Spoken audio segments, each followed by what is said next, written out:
1460 বছর পূর্বে এই গাছের নিচে 12 বছর বয়সের কিশোর নবী মোহাম্মদ মুস্তাফা সাল্লাল্লাহু আলাইহি ওয়াসাল্লাম চাচার বাণিজ্যিক কাফেলার সাথে শাম দেশের উদ্দেশ্যে সফর করতে গিয়ে শাম সিরিয়ার সীমান্তের কাছে এখানেই বিশ্রাম করতে শিবির করেছিলেন। ওই সওদাগরের শিবিরে আমার নবী পাক সাল্লাল্লাহু আলাইহি ওয়াসাল্লাম ছিলেন একমাত্র কিশোর। নবীজি বিশ্রামের জন্য বেছে নিলেন এই গাছের তলা।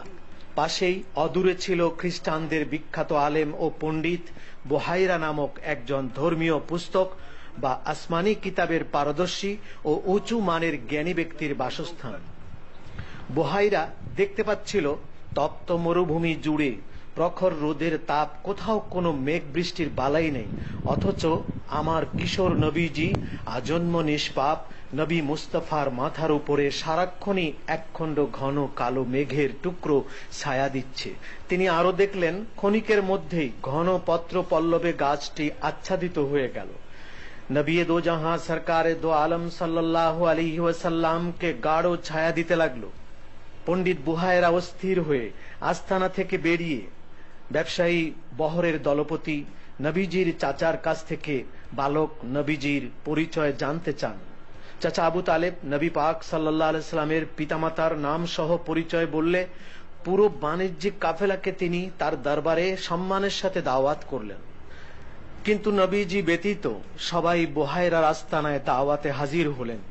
পণ্ডিত বুহাইরা কাফেলাকে বললেন, তোমরা যাকে গাছের নিচে রেখে এসছো মূলত তার জন্যই আমি তোমাদেরকে দাওয়াত করেছিলাম। আমি তাওরাত ও ইনজিল অর্থাৎ বাইবেল কিতাবে স্পষ্ট দেখেছি এই বালক হচ্ছে সকল নবীর নবী এবং আখেরি জামানার নবী ও রসুল। আমি আরো জানি এই গাছের নিচে নবী ব্যতীত কেউ বসতে পারে নাই। নবী ঈসা আলাইহিস সালাতু ওয়াস সালামও এই গাছের নিচে বসে আখেরি নবীর সুসংবাদ দিয়েছিলেন। শ্রেষ্ঠ নবীর মাথায় ছায়া দেয়ার গাছটি অপেক্ষা করছিল নবী পাক সাল্লাল্লাহু আলাইহি ওয়াসাল্লাম কখন তার তলায় বসবেন। বুহাইরা এও বলে দিলেন, সামনেই ইহুদিরা ওত পেতে আছে এই বালককে হত্যা করার জন্য।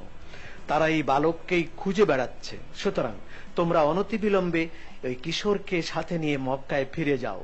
আর সেই জন্যই নাসারাদেরকে নবীজি সাল্লাল্লাহু আলাইহি সাল্লাম ইহুদি অপেক্ষা শীতল শত্রু ভাবতে বলেছেন। সেদিন খ্রিস্টান ধর্মীয় পণ্ডিতের পরামর্শেই নবীজিকে নিরাপদে মক্কায় ফিরিয়ে আনা সম্ভব হয়েছিল। হুজুর সাল্লাল্লাহু আলাইহি ওয়াসাল্লাম দুটি গাছের জন্য দোয়া করেছেন। একটি এই গাছ, অপরটি উস্তানায়ে হান্নানা, যা মসজিদে নববীতে মানুষের মতো দাফন করা হয়েছে। গাছটির জন্য হুজুর সাল্লাল্লাহু আলাইহি সাল্লাম দোয়া করেছেন বলেই আল্লাহ তাআলা গাছের তলায় মাটির নিচে পানির প্রবাহ জারি করে একে অমরত্ব দিয়েছেন।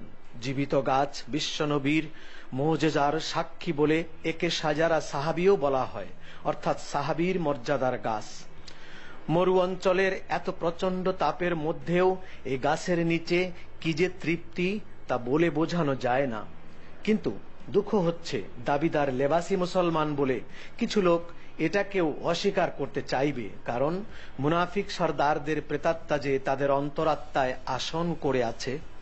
তাই পবিত্র কোরআনে মহান আল্লাহ তাআলা পবিত্র কালেমাকে গাছের তুলনা দিয়েছেন এইভাবে, বিসমিল্লাহির রহমানির রহিম, আলম তারা কাইফা দারাবাল্লাহু মাসালা কালিমাতান তাইয়িবাতান কাশাজারাতিন তাইয়িবাহ كشجرة طيبة أصلها ثابت وفرعها في السماء تؤتي أكلها كل حين بإذن ربها ويضرب الله أمثال للناس لعلهم يتذكرون ومثل كلمة خبيثة كشجرة خبيثة كشجرة خبيثة اجتثت من فوق الأرض ما لها من قرار। আপনি কি লক্ষ্য করেননি পবিত্র বাক্যের উদাহরণ? একটি পবিত্র বৃক্ষের মতো, যার মূল সুদৃঢ় আর শাখা প্রশাখা মহাশূন্যে প্রসারিত। সেই বৃক্ষ আবার মানুষকে ফল দান করে। এগুলো মানুষের জন্য উদাহরণ, যাতে মানুষ শিক্ষা নেয়। আর পক্ষান্তরে অপবিত্র বাক্য নিকৃষ্ট বৃক্ষের মতো, যা মাটি থেকে বিচ্ছিন্ন, অস্তিত্ব নেই। সুতরাং শিকড় ভালো না হলে পাতা ভালো হয় কি করে? আর যার শিকড় ভালো, তার পাতাও ভালো। অর্থাৎ যার অন্তর নবী প্রেমে সিক্ত, তার আমলও ভালো। আর যার অন্তর নবীজির প্রেম শূন্য, বেয়াদবিপূর্ণ, তার আমলও নিকৃষ্ট এবং মূল্যহীন। যে গাছের কথা তাওরাত, বাইবেল ও বেদের মধ্যেও রয়েছে, এটা নবীগণের মুজিজা বা অলৌকিকতা নয় তো কি হতে পারে? আসলে ইসলামী বিশ্বাসের সবকিছুই যুক্তিতর্কের মানদণ্ডে দেয়া যায় না। যে গাছের নিচে দয়াল নবী সাল্লাল্লাহু আলাইহি সাল্লাম বসেছিলেন, তখন এতে কোনো পাতা ছিল না।